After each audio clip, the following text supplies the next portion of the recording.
we're living in an unbelievably exciting time for Mm. procurement and direct material sourcing and all things supply chain.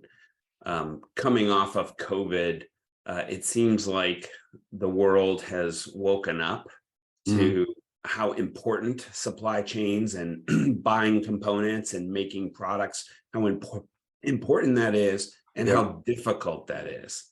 So, at a macroeconomic level, I see the need for decision intelligence. It's been heightened.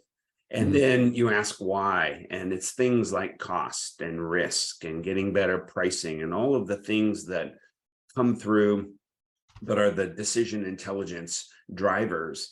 And, I boil it down to really awareness. For so long, users in the sourcing profession on direct materials have not been armed with really powerful ways to do their job, to balance out those relationships.